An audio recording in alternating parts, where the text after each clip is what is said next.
Shalom saudara dan saudari yang dikasihi dan diberkati Tuhan. Jumpa lagi dalam Inri, Injil, dan Inspirasi hari ini. Hari Jumat dalam pekan biasa yang ke-28. Bacaan Injil dan renungan akan dipersembahkan oleh Pastor Stefanus Chandra, Imam Diosesan Keuskupan Agung Makassar, dari Seminari Tinggi Anggi Mamiri, Yogyakarta. Selamat mendengarkan.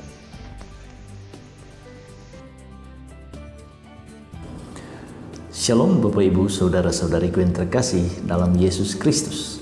Tema renungan kita hari ini adalah takut akan Allah.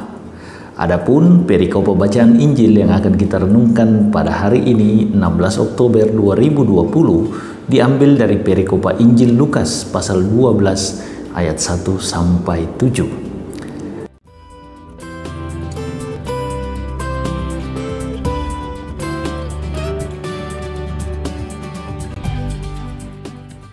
Saya berharap kita semua yang masih harus banyak-banyak tinggal di rumah karena pandemi COVID-19 ini membaca perikopa ini bagi bekal hidup kita hari ini.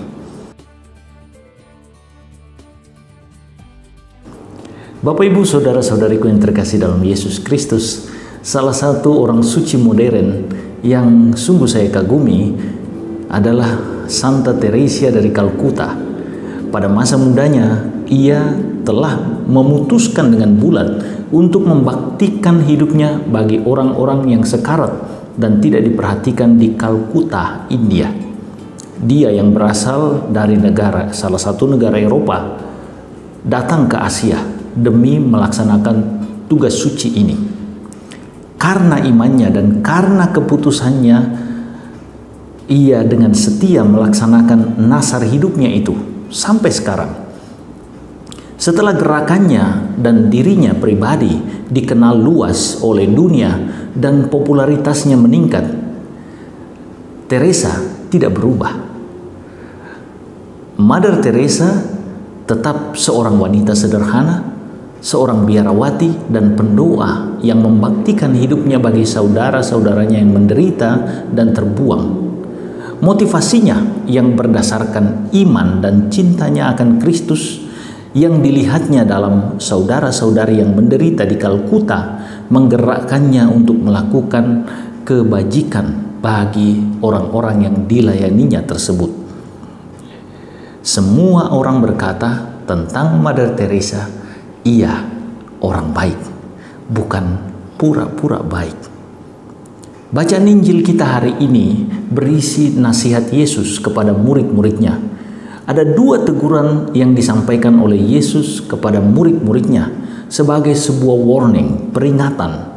Yang pertama, Yesus mengatakan agar para muridnya berhati-hati pada ragi kemunafikan yang ditunjukkan kaum Farisi.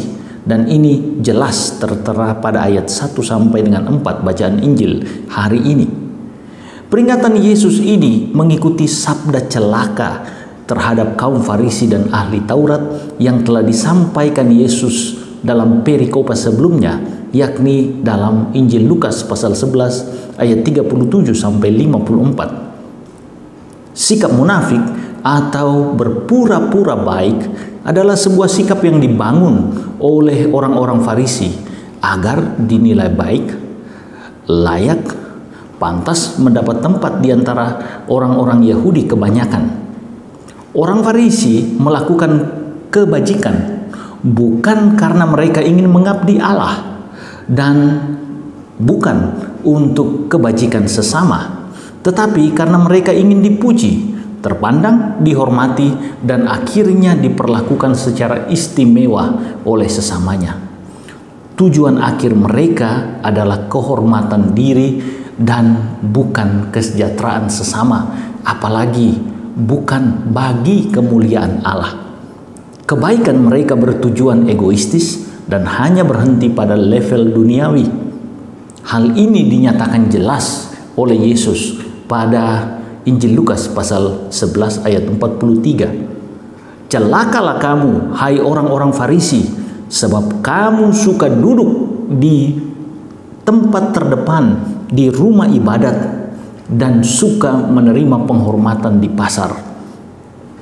Yang kedua, pada ayat 4-7, Yesus menunjukkan pengejaran hakiki seorang pengikutnya, yakni keselamatan kekal yang hanya bisa kita peroleh ketika kita membangun sikap takut akan Allah.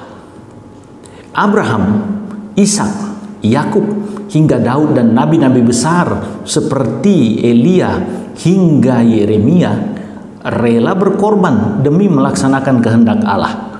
Mereka bukan hanya rela berbeda dengan orang lain, tetapi juga bersedia diasingkan dan dihukum demi melaksanakan kebenaran Allah, karena mereka takut akan Allah lebih dibanding takut akan manusia. Mengapa? Karena mereka percaya satu hal, Allah lah penguasa dan pemilik kehidupan. Sikap orang Farisi yang berpura-pura baik telah terbayar di dunia dengan hormat dan puji yang mereka peroleh, tetapi belum tentu memperoleh keselamatan kekal karena motivasinya bukan untuk memuliakan Allah. Dan jika ini yang dilaksanakan, mereka juga melaksanakannya tanpa vitamin ketulusan. Mengapa? Karena sikap pura-pura itu selalu dilaksanakan dengan keadaan dan kondisi terpaksa. Semua nabi dan orang kudus, seperti halnya Mother Teresa, melakukan kebajikan yang dilakukan dengan sungguh-sungguh, dilaksanakan dengan tulus tanpa pamrih. Kebajikan mereka lakukan entah dipuji, entah tidak, diapresiasi atau tidak, dihargai atau tidak. Di sana karena ada hasrat yang sungguh murni dan tulus. Mereka melakukan kebajikan karena memang mereka orang baik, dan karena iman mereka terbuka untuk taat kepada Allah. Level kebajikan mereka akhirnya bukan lagi level duniawi, tetapi sungguh spiritual dan surgawi. Bapak, Ibu, saudara-saudariku yang terkasih dalam Yesus Kristus, jika syarat bagi keselamatan kita adalah takut akan Allah, maka kita diundang untuk hidup layaknya para nabi dan para santo, layaknya hidup Mother Teresa. Ini adalah tantangan sekaligus undangan bagi kita untuk juga melakukan kebajikan bagi keselamatan kekal kita. Tuhan Yesus memberkati.